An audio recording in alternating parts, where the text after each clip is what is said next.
Hello everybody, welcome back to Road Running Training Projects, and today I'm going to give you 5 tips to help you improve your mile time, whether you're a beginner or a more experienced runner as well.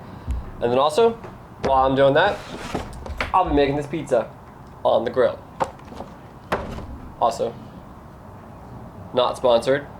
I'm 26, so this is perfectly legal, but this is my beer of the video. Get it in focus. Not working. Whatever.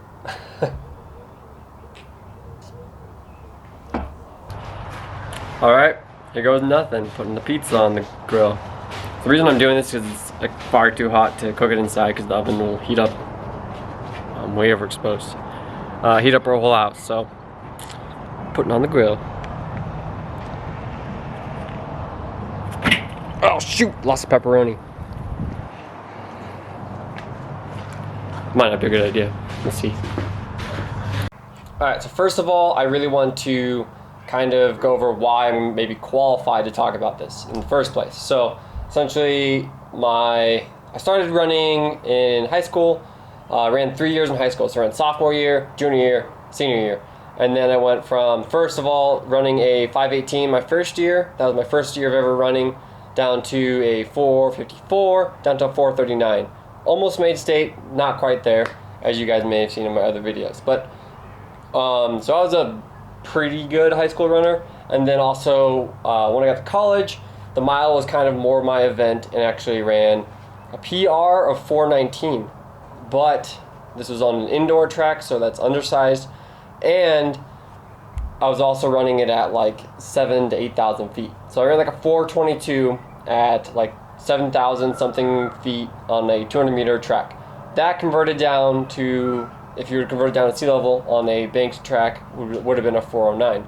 So I haven't necessarily run a 4:09, but I've run 4:22 at altitude, which is still pretty good. And that's I was like 9th in the RMAC. The RMAC, which is the conference I was in college. I didn't run for Colorado College. I ran for Metro State. This is just a shirt I got at a race hosted by Colorado College when I placed in top 15 or whatever it is. But essentially, in the RMAC is just so competitive in terms of distance that I think the 8th person actually that year that I got top 9.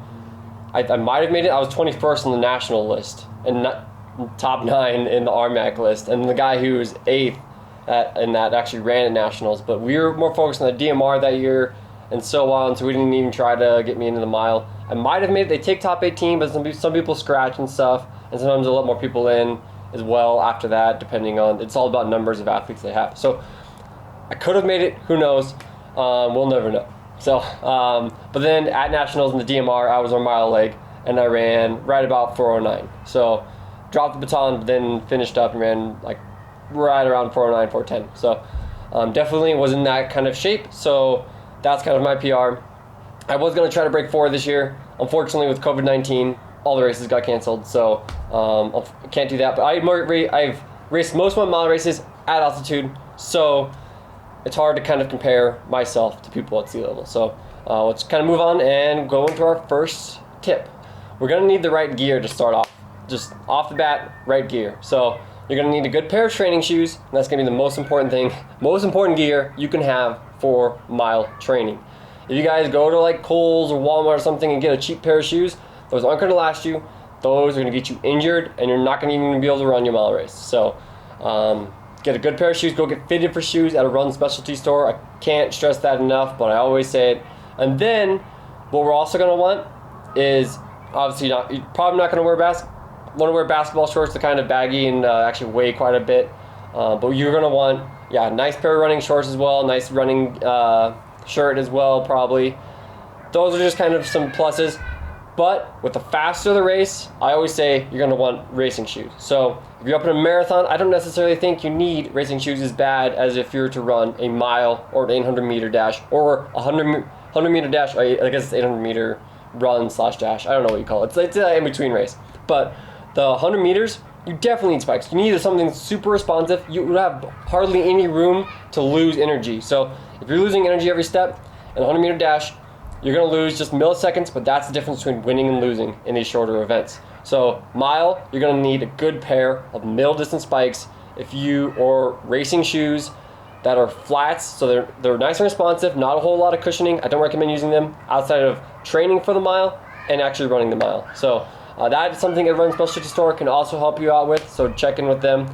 Maybe I'll pop a couple of shoes in the description below so you guys can check those out as well.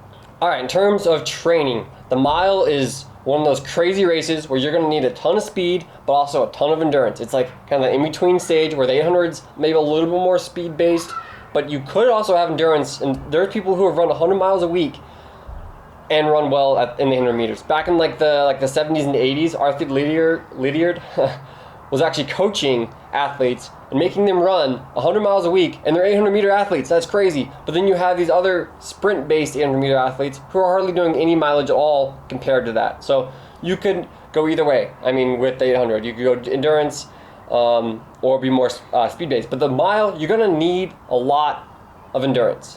You're still gonna need that endurance. You're gonna be doing long runs, which is gonna be really important. Medium long runs maybe as well. And just getting good mileage in overall in the week is going to be key to the mile. And then also, we're going to want to do quicker stuff. Things like hill strides, strides in general, just quicker sprint stuff that's faster than mile pace. And then as we're kind of in those early stages too, it's really important to get marathon pace training in. I know you're not running a marathon, but you want to get marathon pace stuff in because that's a really aerobic effort where you're kind of hitting steady state, maybe aerobic threshold, stuff like that. And then maybe a lot of anaerobic threshold and VO2 max work. So still early in the season, doing a lot of threshold work. And then as you get a little bit closer, VO2 max, just hammer VO2 max. That's like 2 mile pace, so you're getting a lot closer to the race. And then to run a race, you need to be running at your goal race pace. So what this means is, as we're getting closer to the race, you're going to be running closer and closer and closer to that goal race pace. Or my goal race pace is for 5 minutes for the mile or whatever. So that's 75 seconds. That's easy to do off the top of my head. That's why I chose 5 minutes. But that is going to be 75 seconds per lap. So that means you can be doing 400 repeats at 75 seconds.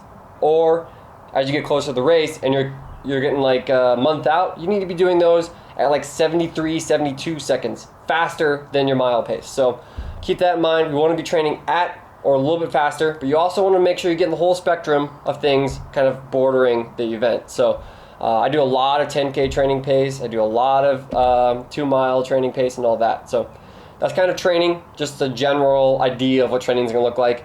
I believe Jack Daniels calls it rep pace. All right, the third tip is actually going to be more of a like psychological tip or a like mental tip. So we have to be ready to just hammer. Like the mile, you have to hold back just a little bit. But you got to be ready to hammer when it comes down to it. So that means like, I just kind of go into a little bit more as I'm talking about race strategy, but you got to be ready for that third lap. So that's going to be your hardest lap for sure. So you just got to be able to hammer. It's that weird race. Remember, it's in between sprint and more endurance. So you got to be, your legs going to be burning at the end, but you're also going to be breathing pretty hard. So it does take a toll on the body. So you got to be ready to just go. And we could go all day into psychology and everything. That's kind of what I really studied in college and stuff with psychology and sports psychology and whatnot. But easiest way to put it, just be ready to hammer. Listen to some good pump up music. Unless you're super nervous, then listen to some calming music and just calm yourself down because you don't want to be anxious standing on that line. You want to be ready to go and just be like, all right, I'm just going to wreck this race. That's kind of what I think when I'm ready to go into a mile. I'm like, I'm just going to destroy this race. All right, going into our fourth tip, we're going to be talking about race strategy. So what I normally look at when it comes to race strategy of the mile is I just break it up into 4 separate laps. So if you're doing it on a track, you have 4 laps for the mile. It makes it a lot easier, and it really helps you kind of segment that race, and it works perfect, I think, for the mile. And if you're doing it on the road, just break it up into quarter miles. So you're going to have the first quarter mile, which is 1 lap around the track, the second quarter mile, which is 2 laps around the track, third, 75.75 miles is going to be 3 laps around the track. It's pretty easily broken up. That's why I like the mile so much as well.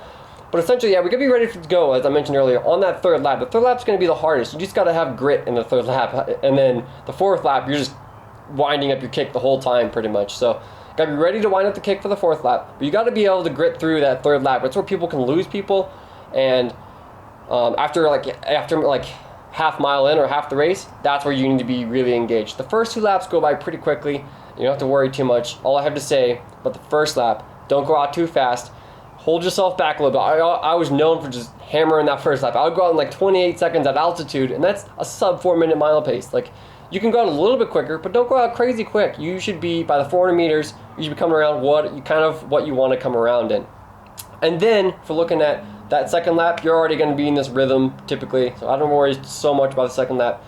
But in the second lap, start getting ready for that third lap. And just eyeing people and seeing what they're doing, and start being ready to respond to any kind of moves. Unless they're crazy moves that you shouldn't respond to, obviously. But and then if you're just getting started, just break it into laps and take your time with those, and try to go for it and hit those paces. Just nail those paces after lap 1. So the first 200 you're going to go a little bit quick. Lap 1, just hit that pace. Lap 2, just hit that pace. Lap 3 is going to be the hardest lap to hit that pace. You just got to dig deep. That's where you have to be mentally engaged. So let's kind of move on to our 5th and final tip, and that's going to be what to expect during and after. So I kind of went over this in race strategy really, but during, you're just gonna, like, the first 2 laps are gonna go by pretty quickly, and it's gonna be pretty easy. That third lap is where you have to really start being able to dig deep. The fourth lap, you gotta be able to still dig deep, but you're gonna normally have a lot of adrenaline going, and you're gonna kind of be starting to kick it in too. So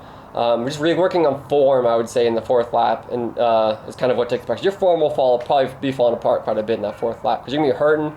There's gonna be a lot of lactic acid. You're gonna be breathing pretty hard too. So it's a kind of that combination of endurance and speed stuff. So afterwards, you're gonna be like, I'm like always hands on my knees, like gasping for air. I don't know how the pros do it really.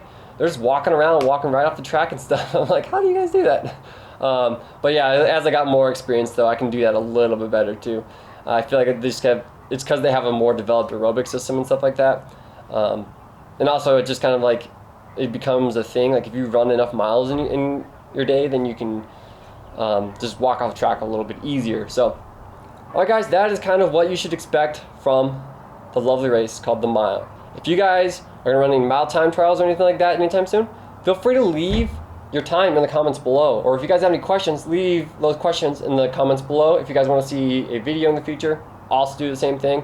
Make sure you guys smash that subscribe button if you guys want to see more videos like this. I'm doing a series, so essentially I'm going to go 2 mile, 3K, / 3K, up to 5K, 10K, half mile, and marathon. So definitely check that out. And then also hit that like button. So if you really found value in this video, just hit that like button. It's greatly appreciated, and I'll catch you guys later.